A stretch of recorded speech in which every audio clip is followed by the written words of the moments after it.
ये मुसलमान शुक्रवार को क्यों मानते हैं? बिल्कुल सही क्वेश्चन पूछा।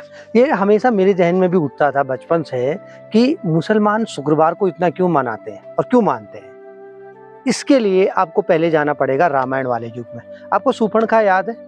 शूर्पणखा रामायण में एक ऐसा कैरेक्टर थी जो जिंदा रही थी। असुरों में एक विभीषण जिनको राजपाट दिलवा दिया था राम भगवान जी ने, वो एक जिंदा रहे, और एक शूर्पणखा रही जो नाक कान कटने के बाद और युद्ध स्टार्ट करवाने के बाद गायब हो गई।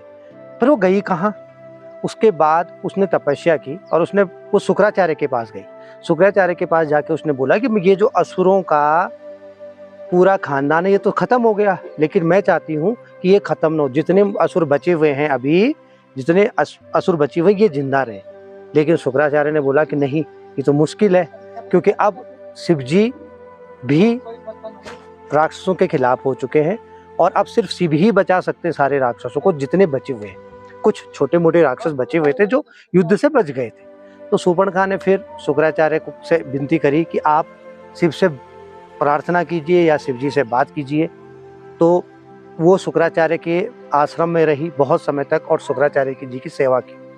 तो शुक्राचार्य ने भोले शंकर से जो भी उनका लिंक लगाया वो बिठाया, और उसके बाद भोले शंकर से वो एक शिवलिंग लेके आया और उन्होंने कहा ये शिवलिंग जब तक है, यानी जब तक इस शिवलिंग के ऊपर कोई हिंदू जल नहीं चढ़ाएगा तब तक सारे मुसलमान जिंदा रहेंगे। तो फिर शूर्पणखा ने सोचा कि फिर हिंदू तो इतने हैं, इस पे तो कोई भी जल चढ़ाने के लिए आ जाएगा, क्योंकि जहाँ भी शिव मंदिर होता है, जहाँ शिवलिंग होता है, हिंदुस्तानी जो हिंदू होते हैं वो तो जाते हैं जल चढ़ाने। तो शुक्राचार्य ने दूर रेगिस्तान में उस शिवलिंग को स्थापित करवा दिया, जहाँ हिंदुओं का जाना ना हो, जहाँ हिंदू न रहे, जहाँ मुस्लिम बाहुल्य क्षेत्र होने वाला था भविष्य में। क्योंकि शुक्राचार्य को ये आशीर्वाद था कि वो भविष्य को भी देख सकते थे।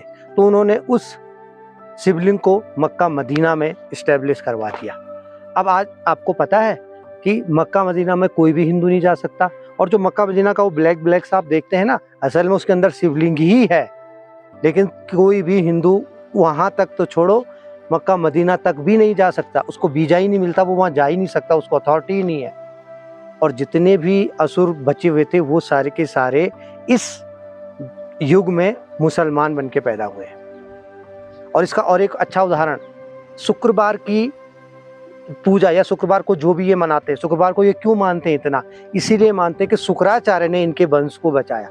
अगर शुक्राचार्य न होते तो वो खत्म हो जाते, इसलिए शुक्रवार इनके लिए बहुत महत्वपूर्ण है। ये पहला उदाहरण इस कहानी का जो मैंने आपको सुनाई। और दूसरी कहानी आपको याद होगा, जब शूर्पणखा के नाक और कान कट गए तो वो कभी भी नाक कान को खुला नहीं छोड़ती थी, वो एक कपड़ा बांध के रखती थी, सिर्फ उसकी आंखें बाहर होती थी। इसीलिए बुर्का प्रथा भी शुरू हुई।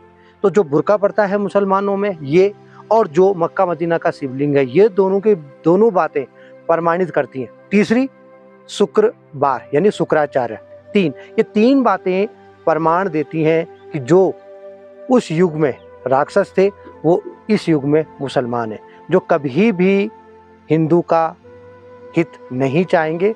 उस युग में ये सुर का हित नहीं चाहते थे। तो अब आपके हाथ में है, आपको इनसे बचना है या काफिरों की तरह इनसे समाप्त होना है। सनातन धर्म को जिंदा रखिए, सनातन धर्म को बचाइए।